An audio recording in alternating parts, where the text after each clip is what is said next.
What's up, guys? I'm EJ. I'm joined by Kendall. Thank you so much for checking out this session of our virtual NBA Draft War Room. Today, we're going to be talking about the Miami Heat.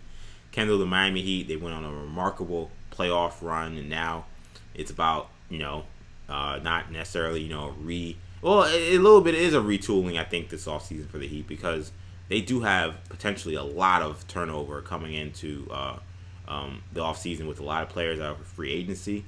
But nonetheless, I think that when you look at the foundation they've established, there's a lot of hope that this is a nucleus that could win maybe multiple championships moving forward. I think if you're Miami, that's the hope, and you can build upon that. That's what they're looking to do. What do you make of the Miami Heat coming into this offseason? Yeah. When you look at this Miami Heat, roster breakdown, I mean, they've got kind of multiple different kind of eras of players. They have your wily veterans like Andre Iguodala, Udonis Haslem and stuff on the roster, and Goran Dragic is a free agent, but they have Goran Dragic, and they've got Jimmy Butler, they got Jay Crowder, guys who are more in their prime, very solid players. And then you got your younger guys like Bam, Hero, Duncan Robinson, Kendrick Nunn. And then of course miscellaneous guys sprinkled within that. So they kind of are win now franchise that also has the potential to win going forward, which is very, very fascinating. I'm gonna operate as if this is a team that is going to, for the most part, run it back. Like I don't think they could make a major move to get Giannis or Bradley Beal or somebody, but assuming they stay with the same nucleus going forward, they have a lot of interesting options that they can explore this offseason. And that's going to be the major question with this team because they're one of those. They're in a very interesting position where they are a team that has a young nucleus that suggests building with them could get you major gains and really pay off on the back end. But they also have enough pieces to build with to where you say, okay, these are the kind of assets that you could use to get a star player. And it is Miami, and it is a big market, and it's probably the most favorable destination of NBA players.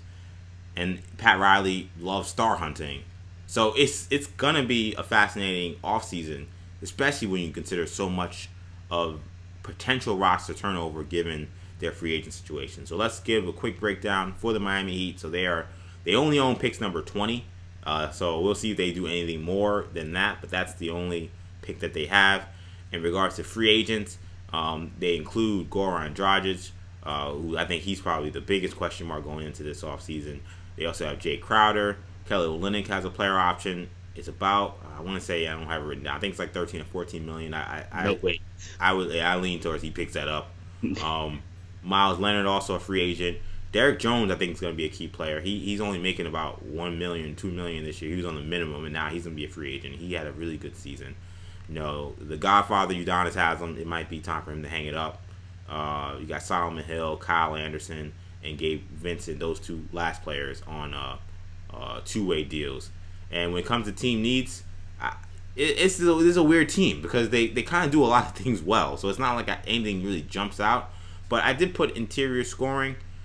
Two guys that they maybe lose. Well, they're not going to lose Olynyk most likely, but even if they lose Leonard, Olynyk and Leonard are kind of like stretch fives, and really the only guy they have that really gets them consistent interior scoring that's not a guard, whether it be Nunn or Dragic, is Bam, obviously.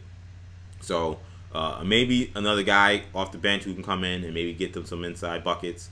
They also could use a little bit of wing depth when you talk about Jay Crowder being a free agent. Andre Iguodala is a million years old and maybe also could be a retirement, a retirement threat this offseason. So to me, those were two key needs, and I put point guard depth as well because we don't know the situation with Dragic. Even if he comes back, considering his age, maybe you do want to get a third point guard in there to start developing.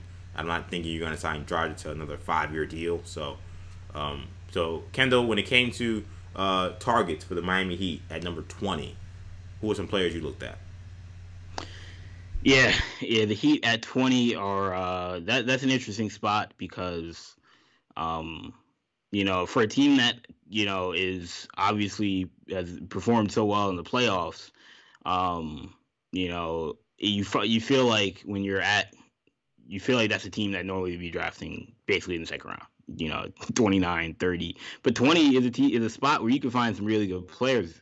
Guys that maybe were lottery guys that started to slip. So, I think the Miami Heat are in a very, very nice situation when it comes to the draft, despite only having one pick.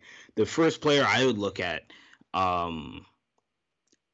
is a guy that, because it's tough, because you talked about that stretch 5 spot and losing potentially Kelly Olynyk and Myers Leonard. I don't think Olynyk's going anywhere, but ideally you really don't want Kelly Olynyk playing anyway. No, shout out to your Gonzaga guy, former Celtic as well. But that stretch 5 spot, to me, I'm looking at Reggie Perry, big out of Mississippi State, who I think is being very undervalued in this draft, and I think would fit the Miami Heat kind of culture really well in terms of his physical profile. He's a rock solid big man, in great shape, great athlete. Maybe not a spectacular athlete, but a very solid athlete with a lot of strength, and can really shoot the ball. Only shot it at 32%, but it was on some decent volume, and is a guy that obviously has shown the ability to hit the stretch jump shot. When he played for Team USA in the U19 FIBA World Cup, he was the leading scorer on that team. May not have been the best player, but he was the leading scorer for that team, which is a team that we've talked about quite a bit, and had multiple guys that will go in the top 5 of next year's 2021 draft, and also Tyrese Halliburton. So, I really like Reggie Perry from Mississippi State, and I think he's a guy that could play next to Bam and could play with that same kind of roster that they have this season, but can kind of replace the Kelly Olynyk minutes. And another guy I would think about is Josh Green, a kid out of Arizona who I think is also being kind of undervalued in this draft. He seems like he has a pretty wide range of could go in the lottery, but could also fall to, the late first round. I think most people have him a little later because he didn't have the best freshman season at Arizona. But I think Josh Green is a player who I think would be better in the NBA than he was in college. I think he fits that mold of, obviously Australian coming being a 5-star coming straight out of high school, and didn't necessarily again have the best season at Arizona, but I don't think he's in the best situation. And I feel like, given his pedigree, the athleticism, and he seems like a bright kid with a great work ethic. So I feel like Josh Green is going to be another guy that's going to be very good in this league, and I think Miami could use him to replace the Jay Crowder, Iguodala kind of role of being a 3-and-D guy, or Derrick Jones, like you mentioned. The whole thing about Miami's culture, I think, has kind of become a little bit of a cliche for some people in the basketball media. But I do think about Perry in that Miami culture, working with a guy like Bam Adebayo. You just feel like that could end up being a really, really great thing for his development. So yes. I really like the Perry suggestion. I'm going a totally my first 2 options to me are definitely a totally different direction. But I did go for backcourt here. I did it because like I said at the top, yes, Miami is going to need some depth potentially in a lot of different positions because of the free agent situation, but they got really solid like 5 or 6 guys. So to me, it's like, okay, let me just get guys who I can come in and really contribute, or if even they don't contribute, guys who I see as high ceiling guys who can really become maybe an added piece to this already really exciting young nucleus. The first guy I thought about was Kyra Lewis. And I think about that Miami culture again. I think about, Kyra Lewis, as a change of pace kind of guard. I know Nunn is a little similar, but the guy is just a blur. And the Heat have really implored this offense where they really rely. They've always kind of relied on this culture, but they rely heavily on dribble penetration and kickouts. And to me, Lewis seems to be the kind of player that I think would thrive in that kind of offense, with that kind of supreme spacing, with Duncan Robinson and Hero out on the court potentially at the same time, and him being able to get into the paint and then find guys. I like that potential. And I think that he's the kind of player, again, with Miami, I look at high ceiling guys as really, really potentially good fits with Miami. Maybe not so with some other teams that I don't believe in their player development as much. And maybe I feel like, well, that might be a risk for this team. Lewis, I do have concerns about his finishing ability for a guy who I think his plus is his speed, but he also needs to be able to finish through traffic and through contact. And that's something he still has to work on. But I believe the Miami Heat can get him to do that. Like, I would take the chance with the Miami Heat with him there. So, Lewis was the first guy I thought about. And the second guy, a little bit of a surprise here. But to me, why not build on your strength, man? You got Hero. You got Robinson. Throw in Tyrell Terry. Give me another sniper. Give me another guy who's going to make it extremely difficult on the defense to key in on Bam, to key in on Jimmy Butler. And I'm thinking about lineups when they go small of Terry, Duncan Robinson, Hero, Butler, and Bam. That's supreme floor spacing. That's going to cause a lot of headaches. And I still think that they will need some depth at that point guard position eventually. So those to me are the first two guys I think about as potential fits. Both guys I think that you see a very exciting ceiling with both guys, and I feel confident that Miami will get the most out of both. Yeah, look, I mean, Tyrell Terry is a guy I think every team in the league should look at. I mean, he's a favorite on. If anybody has watched these videos, you guys know Tyrell is a favorite of ours, yeah. And so maybe this session this year will live and die off of what kind of player Terry becomes. But we believe in him. Yeah, I can't wait for the Laker video where we're like, they should look at Tyrell Terry at 30 or 29. No, yeah, I mean, look, I think that I agree Tyrell Terry can certainly help them. Again, I think he can help any team. You do worry a little bit defensively about having all those guys that aren't, eventually, having Goran Dragic has done an excellent job, I think, defensively in this postseason. But that's the thing about Miami, Kendall, is that even the guys you don't think should be able to defend, they seem to get there and they find a way to defend. Yeah, they find a way to defend. I don't see Duncan Robinson and Hero and Rod Dragic, and I promise I'm not picking only on the white guys on the team, but those are the guys that you look at and say, maybe not plus defenders. I don't see them getting beat. I don't see them becoming these liabilities. They seem to do the job. And again, I don't want to be the cliche about culture, but some teams are just able to instill a certain standard that other franchises aren't able to get out of other players and other teams. Yeah. And those guys know, particularly the young guys with Robinson and Hero, that they just won't play if they don't play defense. So, and they're too talented to not want to get on the floor and help their teams. We've seen what those guys are capable of doing in the playoffs and throughout really the whole season. Those guys end up playing some defense because they got to do it to get on the floor. Yeah, and I think that they'll find a way to get a guy like Terry to play some good enough defense to keep him out there, is what I think. And if he doesn't, maybe in year one, maybe it's about the development of him and him becoming that kind of player in year 2 or 3. Yeah. I mean, look, we'll see if he's available. Again, you'll see Tyrell Terry's name on this YouTube channel a lot. So, but I think it's interesting. I'm not the biggest fan of Kyra Lewis as a prospect. I think people have overrated him quite a bit in this draft cycle. But I will say that I do like the fit of him in Miami. You mentioned the dribble penetration potential. He is a guy that, while he's pretty reserved. You can tell by the body language the way he carries himself for a point guard.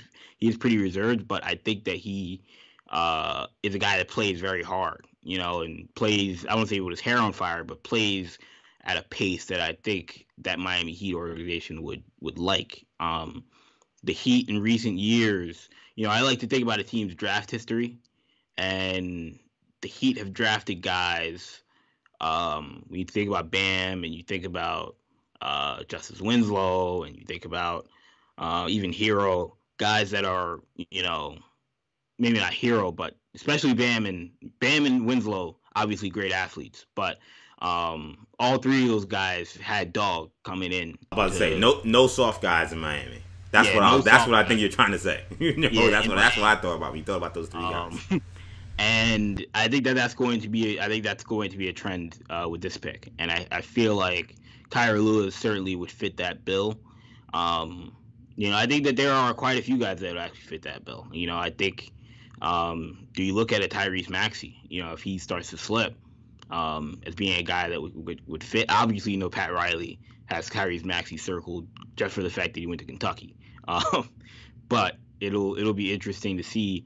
But again, I really like the Reggie Perry fit because, like you mentioned, I think when you talk about putting him in that system, in the same kind of development situation that Bam Adebayo was in, I feel like he's a guy that in a couple of years we look and we're like, wow, how did nobody thought that the 6'10", 250, power forward center with a 3-point shot and very, very great and a great rebounder would be effective in the NBA.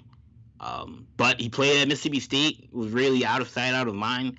Even in high school, was a guy really out of sight, out of mind. Not a guy that was very, very wasn't your balls life superstar. He wasn't McDonald American, but not a lot of people really knew much about him coming into college. Goes to Mississippi State, never played on national TV. So he had kind of his worst game of the season against Kentucky, which didn't help. But I think he's a guy that could really, really surprise some people when he gets to the NBA level. It wouldn't surprise me if he goes higher than people expect. And I think Miami at 20 seems to be his kind of a spot where I could see him going. Probably his ceiling in this draft, but it'll be interesting. And one last guy, and I think all those are excellent points in regards to Perry. One last guy I did mention if I was going to go big, which I think is definitely an option for them for sure. I also put Xavier Tillman in there as well. Tillman, not the ceiling Perry has, but I think you get the same idea. He comes in, he's a professional. He played down at Tom Izzo. I mean, he knows what the Miami culture is about. It's very similar. So he comes in, he knows what he's supposed to do. He plays defense. He's guarding, the 4 and 5 man. He's throwing his body around. He's playing really efficient ball, unselfish, and just a leader. I think that he would be also a great fit in Miami. I think they need to get another guy to spell. They're gonna have to have another big man. They've gone far with Olynyk and Leonard, and putting Jones at the 4. I think they're gonna need another guy in that mix. And I don't know. It's a rookie, so you never know if that guy is gonna help in day one. Maybe that's something they get in free agency or in the offseason somehow. But they need to get another guy that mix to shake it up. Again, Olynyk's a Zag, so I like Olynyk, but they need to get another guy in the mix, and I think that Tillman or Perry would be excellent choices. Yeah, we'd be remiss not to mention Miami hoops legend Vernon Carey. Yeah, well, obviously, I just don't think he fits. He doesn't seem like a fit. Now, city-wise, of course, he's a fit. And his dad is a legend, obviously, at the U, but I just don't. With the way Miami plays, I just don't see how Carey makes sense. You know what I'm saying? Yeah, I agree. Which is why I didn't mention we both like him, but I like him too. It's not the fit necessarily. Yeah. But talent wise, I mean, if you put Vernon Carey on this roster, could he play? I feel like they would. I don't know if he'd be playing right now. That's what I'll say. I don't know if he'd be playing in the bubble for the Heat, and that's the issue. I think he'd be playing for other teams, and I think that other players, other bigs in this draft could be playing for the Heat. I don't know if it's Vernon Carey necessarily. What should the Miami Heat do? Should they go small? Should they go big? Should they go for a more high ceiling guy, or maybe they should go for what looks like more of a sure thing? Leave a comment in the comment section of what you guys think the Heat should do. Also, make sure you like this video, and of course, as always, make sure you subscribe to our channel, New Generation Media. That wraps up our Southeast Division teams, and we're going to be going to the Central coming up soon. So make sure you guys keep your eyes and ears open up for that. That should be really fun. I'm excited to do it. And once we finish Central, of course, we go out west. So more videos coming up. Hope you guys enjoyed this one. For Kendall, I'm EJ. Take it easy, guys. Peace.